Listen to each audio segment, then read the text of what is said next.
அடுத்ததாக நாம் தமிழர் கட்சியை ஆதரித்து தமிழ் தேசிய முன்னாள் இராணுவ வீரர்கள் கட்சியை சேர்ந்த சுரேஷ் பாபு அவர்கள் உரையாற்றுவார்.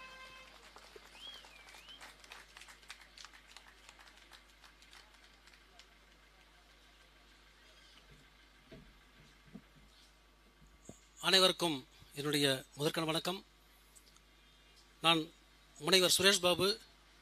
இது தேர்தல் மேடையில் முதல் முறையாக என்பதால் எங்களை பற்றிய ஒரு சுருக்கம்.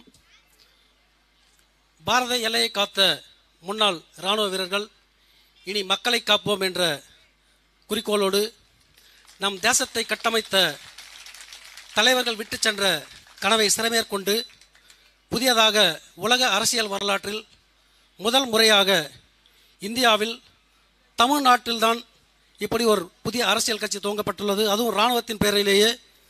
கட்சியின் பெயர் நேஷனல் எக்ஸ் சர்வீஸ்மேன் பார்ட்டி. இது தேசிய அளவிலான கட்சி. அந்த கட்சி துவங்கினதுக்கு அப்புறம் பார்த்தேன், இங்கே தமிழ்நாட்டுக்குள்ளேயே ஒரு இராணுவத்தை நடத்திக்கிட்டு இருக்காரு அண்ணன் சீமான் அவர்கள். எங்களுக்கு தமிழ்நாடு இலக்கில்ல, முழு இந்தியாவும் எங்களோட இலக்கு தான்.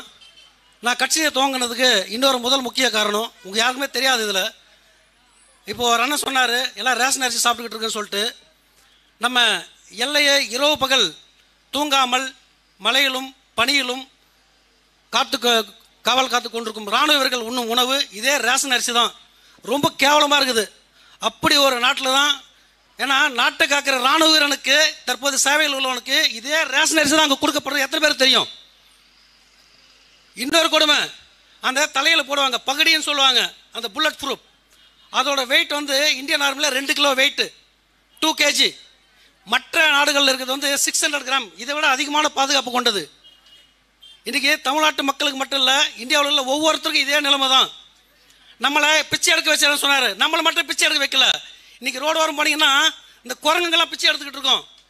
அதோட தொழிலை மறந்துச்சு. நம்ம எப்படி விவசாயத்தை மறந்தோமோ அதுபோல் குரங்குகள் மரமேறுவதை மறந்து தன்னுடைய உணவை இறை தேடுவதை மறந்து யாராவது பிஸ்கட் போடுவாங்களா பொறை போடுவாங்களா நின்று இருக்குது. நம்மளுக்கு இதே நிலைமை தான். தேர்தல் அறிக்கையில் இவங்க என்ன சொல்கிறாங்க, 1000 ரூபா கொடுக்குறாங்களா, ஓகே சூப்பர் அண்ணா சூப்பர், அருமையான ஒரு இது கொடுத்துருக்காரு. இலவச பேர் வந்தா 1000 ரூபா கொடுத்து 12,000 வாங்கணும். அது யாருக்கும் தெரியுறது இல்லை. ஏன்னா நம்ம கூட்டத்துக்கு பார்த்தா இங்கே கூட்டம் குறைவாக தான். ஏன்னா நம்மகிட்ட பணம் இல்லை, பணம் கொடுத்து கூட்டு வர்றதுக்கு. மக்கள் வந்து இன்றைக்கி ஓரளவுக்கு சிந்திக்க துவங்கியிருக்காங்க. அதனால் நம்ம இன்றைக்கி 8% ஓட்டு வாங்கியிருக்கிறோம். ரொம்ப சந்தோஷமான விஷயம். இது ரொம்ப பெரிய இலக்கு நமக்கு. இந்த 2026 இதுக்கு சரியான பதிலீடு கொடுப்பறதுக்கு தமிழ்நாட்டில் உள்ள இன்றைக்கி வந்து தமிழ்நாடு வந்து இந்தியாவில் உள்ள இராணுவ வீரர்களில் தமிழ்நாடு 3வது இடத்துல இருக்குது. அதிக இராணுவர்கள் கொண்டது தமிழ்நாடு தான், 3வது இடம். எவ்வளோ பெரிய விஷயம்! இவ்வளோ இராணுவ வீரர்களை நம் தமிழ்நாட்டிலிருந்து அனுப்பியிருக்கிறோம். அப்படி இருக்கும் இராணுவ வீரர்களுக்கு இங்கே சரியான பாதுகாப்பு இல்லை. இதே விழுப்புரம் மாவட்டத்தில் 29 ஜனவரி 2021 அன்று விழுப்புரம் மாவட்ட ஆட்சியர் அலுவலகம் நுழைந்து நான் ஒரு போராட்டம் செய்திருக்கிறேன். விடுமுறையில் வந்த இராணுவரை தாக்கியிருக்கிறார்கள் பலத்த ஆயுதங்கள் கொண்டு. அவர்கள் யார் என்றால் அந்த நேரத்தில் இருந்த அந்த அரசியல்வாதிகள். அதை நான் வெளிப்படையாக நான் கூறினேன். இதுவரை எந்த அவருக்கு ஒரு தீர்வு கிடைக்கவே இல்லை இன்னைக்கு வரைக்கும். ஏன்னா ஆட்சியாளருக்கு என்ன, இராணுவர்கள் தமிழ்நாடு முழுக்க 2,20,000 குடும்பம் தான், 15 லட்சம் ஓட்டு இருக்குது இல்லையா. இவங்க யாருமே வந்து சிந்திக்கிறது இல்லை. இராணுவர் என்ன பண்ணால் ஆர்மிலேருந்து வந்த உடனே ஒரு பேக் மாட்டிக்கிட்டு செக்யூரிட்டிக்கு உனக்கு ஒரு 15,000 சம்பளம் கிடைக்கும், பென்ஷன் ஒரு 15,000 சம்பளம் கிடைக்கும். இதுவரை எந்த ஒரு நாட்டிலையும் இராணுவ வீரர்கள் பொதுமக்களை காக்க அரசியல் கட்சியில் களம் சேரவில்லை. முதல் முறையாக இந்தியாவில் தமிழ்நாட்டில் இருந்து தான் இத்தகைய ஒரு இயக்கம் உருவாகி உள்ளது.